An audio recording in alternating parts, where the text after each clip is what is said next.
Hi friends, പവിത്രം സീരിയലിൻ്റെ 28ാമത്തെ എപ്പിസോഡിലേക്ക് എല്ലാവർക്കും സ്വാഗതം. അപ്പോൾ ഗൗരിമോള് കട്ടിലിൻ്റെ ചോട്ടിൽ വന്നിട്ട് എന്തൊക്കെയോ ഗൗരിമോളുടെ കളിപ്പാട്ടങ്ങളൊക്കെ തരികയാണ് കേട്ടോ. ആ സമയത്ത് ഷീല വന്നിട്ട് ചോദിക്കുന്നുണ്ട്, ഇതെന്താ ഇവിടെ ചെയ്യുന്നത്? അതെ, ചിമ്പുഖാനെ ഓടിക്കാൻ. ചിമ്പുഖാനോ? അതാരാന്ന് ചോദിക്കുമ്പോൾ പറയും, അത് ചോട്ടാഗഡ്ഗറിലെ ഒരു കഥാപാത്രമാണ്, കാർട്ടൂൺ കഥാപാത്രമാണ് ഗൗരിമോള് പറയുന്നത്. ഇതൊക്കെ അയാൾക്കെതിരെ പ്രയോഗിക്കാനാ എന്നൊക്കെ പറഞ്ഞിട്ട് വാട്ടർ ഗണ്ണും വേറെ കുറേ ഗോലി ഇങ്ങനത്തെ സാധനങ്ങളൊക്കെ ഷീലയ്ക്ക് എടുത്ത് കാണിച്ചു കൊടുക്കുന്നുണ്ട്. ആ ഒരു സമയത്ത് വേദ ഗൗരിമോളെ ഭക്ഷണം കഴിക്കാൻ വിളിക്കാണ് കേട്ടോ. അപ്പോൾ ഗൗരിമോള് ഷീലയുടെ അടുത്ത് പറയുന്നുണ്ട്, ഇതൊക്കെ ഇവിടെ തന്നെ ഇരിക്കട്ടെ, തൽക്കാലം അമ്മേനോട് ഇതൊന്നും പറയല്ലേ എന്ന് പറഞ്ഞിട്ട് വേദയുടെ അടുത്തേക്ക് ഓടി വരികയാണ്. അങ്ങനെ ഗൗരിമോളെ കാണുമ്പോൾ വേദ ചോദിക്കുന്നുണ്ട്, എന്തോ ഒരു കള്ളത്തരം ഉണ്ടല്ലോ. ഒന്നുമില്ല അമ്മേ, എന്തോ ഉണ്ടല്ലോ. ഒന്നുമില്ല, എന്നാ വാ ഭക്ഷണം കഴിക്കാമെന്ന് പറഞ്ഞിട്ട് ഗൗരിമോൾക്ക് ഭക്ഷണം ഇങ്ങനെ വാരി കൊടുക്കുകയാണ് വേദ. ആ സമയത്ത് ഗൗരിമോൾ ചോദിക്കുകയാണ്, വരാൻ പോകുന്ന ആള് ഗൗരിമോളെ തല്ലു അമ്മേ. നല്ല കാര്യമായി. അയാൾ മോളെ ഉപദ്രവിച്ചാലേ ഈ ചട്ടിയിലിട്ട് ഇങ്ങനെ വറുത്തെടുക്കും അമ്മ. അപ്പം അമ്മ ഇല്ലാത്ത സമയത്ത് ഞാൻ അയാളെ വറക്കും. അയാൾ ചിലപ്പോൾ ഒരു പാവമായിരിക്കും. ഗൗരിക്കുട്ടിക്ക് വെറുതെ അങ്ങനെ തോന്നുന്നതാ. അങ്ങനെ എല്ലാവരെയും വിശ്വസിക്കാൻ പാടില്ല എന്നല്ലേ അമ്മ പറഞ്ഞത്? വിശ്വസിക്കാൻ പാടുണ്ടോ എല്ലാവരെയും? അപ്പം വേദ പറയാണ്, അതൊക്കെ നോക്കിയിട്ടായിരിക്കും തരുണ് അയാളെ വെച്ചിട്ടുള്ളത്. അമ്മ പറഞ്ഞു തന്ന കഥയില്ലേ വേതാളം, ആ വേതാളത്തിൽ അമ്മയെ ശല്യം ചെയ്യുന്ന ആളെപ്പോലെ ആയിരിക്കുമോ ഇയാൾ? അപ്പോൾ വേദ പറയുന്നുണ്ട്, അതിന് അമ്മ പറഞ്ഞു തന്ന കഥയിൽ രാജാവ് വേതാളുമായിട്ട് വഴക്കുണ്ടോ? പിന്നെ എപ്പോഴും വഴക്കല്ലേ? അന്നേരം വേദ പറയണം, അത് സ്നേഹം കൊണ്ടുള്ള വഴക്കല്ലേ? അയ്യടാ, അപ്പൊ ഗൗരിക്കുട്ടി ഇന്ന് വരുന്ന ആളെ സ്നേഹിക്കണ്ട, എനിക്ക് സ്നേഹിക്കാൻ എൻ്റെ അച്ഛനും അമ്മയും മാത്രം മതി. പക്ഷെ ഗൗരിക്കുട്ടി വരുന്ന ആളായിട്ട് വഴക്കിനൊന്നും പോവണ്ട. ഗൗരിക്ക് ഇഷ്ടമില്ലാത്ത ആളാണെങ്കിൽ ഞാൻ ഉറപ്പായിട്ടും വഴക്കുണ്ടാക്കും. ഓ ശരി എന്നും പറഞ്ഞിട്ട് വേദ ഇങ്ങനെ ഭക്ഷണം കൊടുക്കുകയാണ് മോൾക്ക്. പിന്നീട് കാണിക്കുന്നത് വിക്രം ഇങ്ങനെ വണ്ടിയിൽ വന്നുകൊണ്ടിരിക്കുകയാണ്. പിറകിൽ ആമിയുണ്ട്. അപ്പോൾ ആമി ചോദിക്കുന്നുണ്ട്, എന്താ ഇന്ന് മുഖത്ത് വല്ലാത്തൊരു തെളിച്ചം? ഇന്ന് ജോലിക്ക് പോകുന്നതിൻ്റെ അല്ല, വേറെ എന്തോ ഒരു വല്ലാത്ത തെളിച്ചം മുഖത്തുണ്ട് എന്ന് പറയാൻ കേട്ടോ. അപ്പോൾ വിക്രം എങ്ങനെ ചിരിക്കുകയാണ്. അല്ലേ, ഞാൻ പറഞ്ഞത് സത്യമല്ലേ എന്നൊക്കെ ചോദിക്കുമ്പോൾ അങ്ങനെ ബസ് സ്റ്റോപ്പിൽ കൊണ്ടുപോയി ഇറക്കുന്ന സമയത്ത് വിക്രം പറയുന്നുണ്ട് കേട്ടോ, ശരിയാണ് ആമി പറഞ്ഞത്, ഇന്ന് എനിക്ക് വല്ലാത്തൊരു സന്തോഷമുള്ള ദിവസമാണ്. പക്ഷേ അത് ജോലിക്ക് പോകുന്നതിൻ്റെ അല്ല, നമുക്ക് വ്യക്തമല്ലാത്തൊരു സ്വപ്നം കണ്ടിട്ടുണ്ടെങ്കിൽ രാവിലെ എണീക്കുമ്പോൾ നമുക്ക് വല്ലാത്തൊരു സന്തോഷം തോന്നില്ലേ? അതുപോലെ ഒരു സ്വപ്നം ഞാൻ ഇന്നലെ രാത്രി കണ്ടു. എന്ത് സ്വപ്നമാണ് കണ്ടത് എന്ന് ചോദിക്കുമ്പോൾ പറയും, കണ്ട സ്വപ്നമൊന്നും എനിക്ക് ഓർമ്മയില്ല, പക്ഷേ അത് കണ്ടതിന് ശേഷം എനിക്ക് വല്ലാത്തൊരു സന്തോഷം. അത് ആ കുട്ടീനെ നോക്കാൻ പോകുന്നതുകൊണ്ടാണോ? അതുകൊണ്ടൊന്നല്ല, ആ കുട്ടിയായിട്ട് എന്തോ ഒരു മുൻജന്മ ബന്ധം ഉള്ളതുപോലെയൊക്കെ എനിക്ക് തോന്നുന്നുണ്ട് എന്നൊക്കെ പറയാണ് കേട്ടോ വിക്രം. അപ്പോൾ ആമി പറയണേ, ഞാൻ എന്നാൽ ഒരു കാര്യം പറയട്ടെ. വിക്രം രാവിലെ കുട്ടിയെ സ്കൂളിൽ കൊണ്ടുപോകുന്നു, സ്കൂളിലെത്തുന്നു. അങ്ങനെ സ്കൂളിലെത്തിയ സമയത്താണ് വിക്രം ഞെട്ടിക്കുന്ന ഒരു കാര്യം കണ്ടത്. എന്താണെന്നല്ലേ, അവിടെ ടീച്ചറായിട്ട് എത്തുന്നത് വേദയാണ്. അത് കേൾക്കുമ്പോൾ വിക്രം ഇങ്ങനെ പൊട്ടിച്ചിരിക്കാൻ കേട്ടോ. അപ്പം ആമി ചോദിക്കുന്നുണ്ട്, എന്താ അങ്ങനെ സംഭവിച്ചൂടെ? ഒരിക്കലും ഇല്ല, അവൾക്ക് ഇങ്ങനെ ഒരു ജോലി തിരഞ്ഞെടുക്കേണ്ട ആവശ്യമില്ല. താൻ എന്തൊക്കെയാണ് ഈ പറയുന്നത്? വേദ ഈ നാട്ടിലെത്തിയിട്ടും എന്നെ കാണാൻ വരാതിരിക്കുക, അതൊരിക്കലും സംഭവിക്കില്ല. അത്രയ്ക്ക് ഉറപ്പാണോ വിക്രത്തിന്? അതെ, അത് വേദയെക്കുറിച്ച് തനിക്ക് അറിയാത്തതുകൊണ്ടാണ്. വേദ നാട്ടിലെത്തിയിട്ടുണ്ടെങ്കിൽ ഉറപ്പായിട്ടും എന്നെ തേടി വരും, അത് ഉറപ്പാണ് എന്നൊക്കെ ആമിയുടെ അടുത്ത് ഇങ്ങനെ പറയാൻ കേട്ടോ. വേദ നാട്ടിലെത്തിയ കാര്യങ്ങളൊന്നും വിക്രത്തിന് അറിയില്ലല്ലോ. അങ്ങനെ വിക്രം പിന്നീട് ഇങ്ങനെ പോയിക്കൊണ്ടിരിക്കുന്ന സമയത്ത് ആൻഡ്രൂ സാറ് വിളിക്കുന്നുണ്ട്. എന്നിട്ട് സാറ് ചോദിക്കുന്നുണ്ട്, വിക്രം നീ പുറപ്പെട്ടോ? ഞാൻ ഓൺ ദ വേ ആണ് സാർ, പറയൂ. ഞാനിപ്പോൾ നിൻ്റെ അടുത്തൊരു കാര്യം പറയാൻ വേണ്ടിയിട്ട് വിളിച്ചതാ. അതെ, നീ ചെന്ന ഉടനെ തന്നെ നിൻ്റെ പേരും നിൻ്റെ ഇപ്പോഴത്തെ അവസ്ഥകളും ഒന്നും പറയരുത്. നിൻ്റെ പേരൊക്കെ മാറ്റി പറയണം. അത് സാർ, അത് കറക്റ്റ് കാര്യങ്ങൾ പറയുന്നതല്ലേ നല്ലത്? അതെ, ആ സാറിന് ഭാര്യയും അമ്മയും ഒക്കെ ഉള്ളതാണ്. നീ ഒരു ജയിലിൽ പുള്ളിയാണെന്ന് അറിഞ്ഞു കഴിഞ്ഞാൽ അവർ നിന്നെ അവിടെ ജോലിക്ക് വെക്കുമോ? നീ എടുത്തു ചാടി ഒന്നും പറയാൻ നിൽക്കണ്ട. നീ ആദ്യം നല്ലൊരു ഇമേജ് ഉണ്ടാക്കിയെടുക്ക്. അപ്പം സാറ് ഡീറ്റെയിൽസൊക്കെ ചോദിച്ചു കഴിഞ്ഞാലോ, വല്ല ആധാറോ മറ്റോ ചോദിച്ചു കഴിഞ്ഞാൽ അപ്പം എൻ്റെ പേരും മനസ്സിലാവില്ലേ? അതൊന്നും ചോദിക്കാനൊന്നും പോകുന്നില്ല. ഇനി അഥവാ ചോദിച്ചു കഴിഞ്ഞാൽ തന്നെ നീ പറഞ്ഞേക്കണം അതൊക്കെ എന്നെ ഏൽപ്പിച്ചിട്ടുണ്ടെന്ന്. പിന്നെ പ്രശ്നം തീർന്നില്ലേ? എന്നാലും സാർ, സത്യങ്ങളൊക്കെ തുറന്നു പറയുന്നതല്ലേ നല്ലത്? ഞാൻ പറയുന്നത് പോലെ നീ ആദ്യം ചെയ്യ്.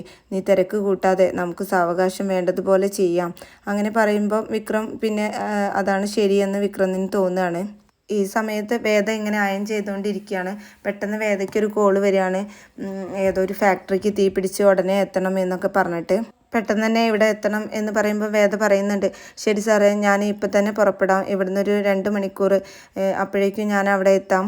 ആ സമയത്ത് തരുൺ വന്ന് ചോദിക്കുന്നുണ്ട്, എന്താ എന്താ കാര്യം? അതെ, ഏതൊരു ഫാക്ടറിക്ക് തീ പിടിച്ചിട്ടുണ്ട്, അപ്പോൾ എനിക്ക് ഉടനെ പോയേ പറ്റൂ, ഇപ്പം തന്നെ റിപ്പോർട്ട് ചെയ്യണം എന്നാണ് പറഞ്ഞത്.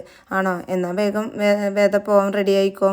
അന്നേരം ഗൗരിമോൾ ചോദിക്കുന്നുണ്ട്, അമ്മ പോവാനോ? അപ്പോൾ ചെമ്പുകാൻ വരുമ്പോൾ അമ്മ ഇവിടെ വേണ്ടേ? മോളെ, അമ്മയ്ക്ക് പോയേ പറ്റൂ.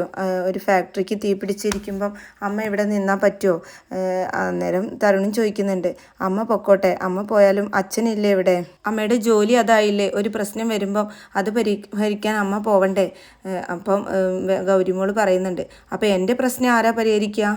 വേദ പോകുന്നത് തീരെ ഇഷ്ടപ്പെടാത്ത രീതിയിലാണ് തരുണിനോട് ഗൗരിമോള് സംസാരിക്കുന്നത്. അങ്ങനെ പിന്നെ കാണിക്കുന്നത് വേദ ഇങ്ങനെ കാറിൽ പോവാണ് കേട്ടോ. ആ ഒരു സമയത്ത് തന്നെയാണ് വിക്രം വീട്ടിലേക്ക് കടന്നു വരുന്നത്. ശരിക്കും ഫേസ് ടു ഫേസ് ആയിട്ടാണ് രണ്ടുപേരും പോകുന്നത്, പക്ഷേ രണ്ടുപേരും പരസ്പരം കണ്ടുമുട്ടുന്നില്ല. ഇതേ സമയം ഗൗരിമോളുടെ അടുത്ത് വന്നിട്ട് അച്ഛമ്മ ഇങ്ങനെ ആശ്വസിപ്പിക്കുന്നുണ്ട്.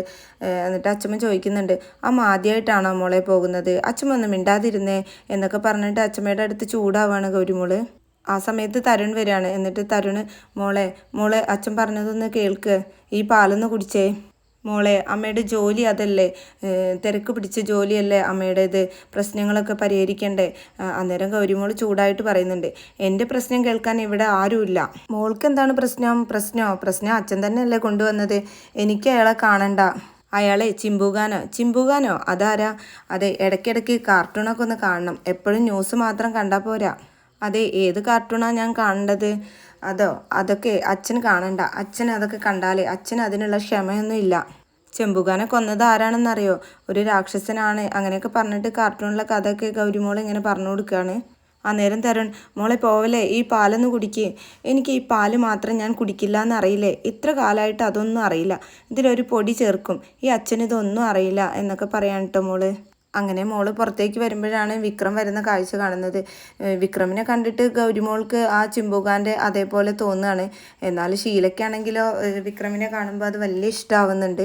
വിക്രം ബൈക്കിൽ വന്നിറങ്ങുമ്പോൾ മോൾക്ക് തോന്നുന്നത് ചിമ്പുകാൻ വന്നിറങ്ങുന്നതും അതുപോലെ വാളെടുത്ത് വീശി പൊട്ടിച്ചിരിക്കുന്നത് പോലെയൊക്കെ ഗൗരിമോൾക്ക് അങ്ങനെ തോന്നുകയാണ്.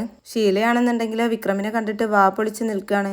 ആ സമയത്ത് റാമിന് അതൊന്നും ഇഷ്ടപ്പെടുന്നില്ല. എന്നിട്ട് ഷീല എന്നൊക്കെ വിളിച്ച് ചൂടാവുന്നുണ്ട്. ഇതേ സമയം ഗൗരിമോളാണെന്നുണ്ടെങ്കിലോ താഴത്ത് ഒളിച്ച് നിൽക്കുന്നുണ്ട് കേട്ടോ. ഗൗരിമോൾക്ക് തോന്നുന്നത് അതേ രാക്ഷസനായിട്ടാണ്. എന്നിട്ട് അകത്തേക്ക് ഓടിപ്പോവാണ് ചിമ്പുകാൻ എന്നും വിളിച്ചിട്ട്. അപ്പോഴേക്കും തരുൺ വരുന്നുണ്ട് കേട്ടോ. തരുൺ വന്നിട്ട് വിക്രമിനെ സ്വീകരിക്കുന്നുണ്ട്. അങ്ങനെ രണ്ടുപേരും അങ്ങോട്ടും ഇങ്ങോട്ടും പരിചയപ്പെടുന്നുണ്ട്. മോൾ ഓടിപ്പോയത് വിക്രം കണ്ടിട്ടുണ്ട്. എന്നിട്ട് വിക്രം ചോദിക്കുന്നുണ്ട്, മോളാണോ ഓടിപ്പോയത്?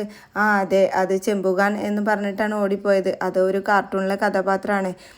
ആണോ, എന്നെ പേടിച്ചിട്ടാണോ ഓടിപ്പോയത്? അവൾ അത്ര പേടിയുള്ള കൂട്ടത്തിലൊന്നല്ല എന്നൊക്കെ പറഞ്ഞ് നിൽക്കുന്ന സമയത്ത് ഓടി വന്നിട്ട് ഗൗരിമോള് വാട്ടർ ഗണ്ണുമായിട്ട് ഓടി വരികയാണ്. ഐ വിൽ കിൽ യു എന്ന് പറഞ്ഞിട്ട് വിക്രമിനെ ഷൂട്ട് ചെയ്യാണ്. വിക്രമാണെന്നുണ്ടെങ്കിലോ ഗൗരിമോളുടെ ആ ഒരു ഇഷ്ടത്തിന് നിന്ന് കൊടുക്കുകയാണ്. എന്നിട്ട് വെടികൊണ്ട് വീഴുന്നത് പോലെ വിക്രം താഴേക്ക് വീഴുകയാണ്. ആ ഒരു സമയത്ത് മോൾക്ക് ചിമ്പുകാനെ വെടിവെച്ച് വീഴ്ത്തിയ ഒരു ഫീലാണ് തോന്നുന്നത്. അപ്പോഴേക്കും തരുൺ വന്നിട്ട്, എന്താ മോളെ ഈ ചെയ്തത് എന്ന് പറഞ്ഞ് വിക്രമിനെ പിടിച്ചെഴുന്നേൽപ്പിക്കുകയാണ് കേട്ടോ. എന്നിട്ട് വിക്രമിനോട് പറയുന്നുണ്ട്, സോറി കേട്ടോ, മോളെ ഇങ്ങനെ പെരുമാറുമെന്നൊന്നും ഞാൻ കരുതിയില്ല. അത് സാരമില്ല, എന്തായാലും ഞാൻ അവളുടെ ഇഷ്ടത്തിന് അങ്ങ് നിന്ന് കൊടുത്തതാണ്. അതെ, മോൾക്കിപ്പോൾ സ്കൂൾ ബസ് വരും, ഞാൻ ചെന്ന് കൊണ്ടാക്കാം.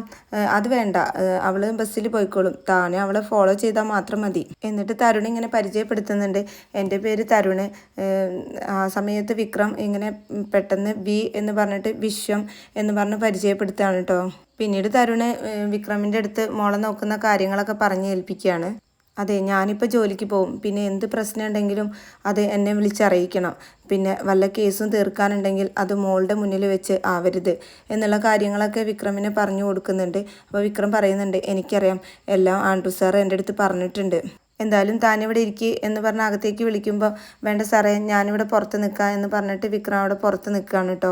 ഷീലയ്ക്കാണെന്നുണ്ടെങ്കിലോ വിക്രമിനെ ഭയങ്കരമായിട്ട് ഇഷ്ടപ്പെടുന്നുണ്ട്. അങ്ങനെ ഷീല ഒളിഞ്ഞു നോക്കുന്നുണ്ട്. ആ ഒരു സമയത്ത് റാം വന്നിട്ട്, ഷീല നീ അകത്ത് പോ എന്ന് പറഞ്ഞ് ചൂടാവാണേ. എന്നിട്ട് അകത്തേക്ക് വരുമ്പോൾ അമ്മ പറയുന്നുണ്ട്, നീ ഒരു ചായ ഇട്, ഗൗരിമോളെ നോക്കാൻ ആൾ വന്നിട്ടുണ്ട്, ഗൗരിമോൾക്കുള്ള ഭക്ഷണവും എടുത്തു വയ്ക്കുക. അത് ഭക്ഷണം റെഡിയാവുന്നേ ഉള്ളൂ എന്നിട്ടാണ് അവിടെ പോയി വാ പൊളിച്ച് നിന്നത്. അല്ലാതെ ഭക്ഷണം റെഡിയായി എങ്കിൽ മോൾക്കുള്ള ഭക്ഷണം എടുത്തു വെക്കി, കൂട്ടത്തിൽ മോൾക്കുള്ള പാലും കൂടെ എടുത്തു വെക്കി എന്ന് പറഞ്ഞിട്ട് അമ്മ ഹോർലിക്സിൻ്റെ ടിന്നെടുത്ത് നോക്കുമ്പം അതിൽ കാലിയായി കിടക്കുന്നുണ്ടായിരിക്കും. അപ്പോൾ പറയും, 4 ദിവസമേ ആയിട്ടുള്ളൂ ഈ ഒരു ടിന്നെടുത്തിട്ട്, അപ്പോഴേക്കും കാലിയായോ? അത് പിന്നെ ഗൗരിമോൾ തന്നെ ഇടയ്ക്ക് കട്ട് തിന്നുന്നുണ്ട് എന്ന് പറയുമ്പോൾ അമ്മ ചോദിക്കുന്നുണ്ട്, ഗൗരിമോൾക്ക് വാങ്ങിച്ചത് ഗൗരിമോൾ എന്നെ കട്ട് തിന്നെ, അത് നല്ല കാര്യമായി എന്ന് പറഞ്ഞിട്ട് അമ്മ അവിടെ നിന്ന് പോവാണ്. എന്നാൽ ഇതൊക്കെ കേട്ടുകൊണ്ട് ഗൗരിമോൾ അവിടെ നിൽക്കുന്നുണ്ട് കേട്ടോ. അപ്പോൾ ഗൗരിമോളാണെങ്കിലോ ഈ കാര്യം ചെയ്തിട്ടില്ല. അപ്പോൾ ഗൗരിമോൾ വിചാരിക്കും എന്തായാലും ഇവർക്കൊരു പണി കൊടുക്കാം എന്ന് കരുതിയിട്ട് അച്ഛമ്മയുടെ ഫോൺ എടുക്കുകയാണേ. അങ്ങനെ ഗൗരിമോൾ ഫോൺ എടുക്കുന്ന സമയത്ത് അച്ഛമ്മ ചോദിക്കുന്നുണ്ട്, എന്തിനാ മോളെ ഫോണ്, ഇതാ ഇപ്പോൾ കൊണ്ടുവരാം അച്ഛമ്മ. അങ്ങനെ ഗൗരിമോൾ ആ ഫോണും കൊണ്ടുപോയി അടുക്കളയിൽ ഇരുന്നിട്ട് അതൊക്കെ ഷൂട്ട് ചെയ്യാണ് കേട്ടോ, ഷീല കാണാതെ. അന്നേരം ഷീല ഹോർലിക്സ് കട്ടെടുത്ത് കഴിക്കുന്നതൊക്കെ ഗൗരിമോൾ ഫോണിൽ ഷൂട്ട് ചെയ്ത് വയ്ക്കുകയാണ്. പിന്നീട് ഗൗരിമോൾ പുറത്തേക്ക് ഇങ്ങനെ നോക്കി നിൽക്കുന്ന സമയത്ത് വിക്രമിനെ ഒരു രാക്ഷസനെ പോലെയൊക്കെ ഇങ്ങനെ ഗൗരിമോൾക്ക് തോന്നുകയാണേ. അതോട് കൂടിയിട്ടാണ് കേട്ടോ ഈ ഒരു എപ്പിസോഡ് അവസാനിക്കുന്നത്.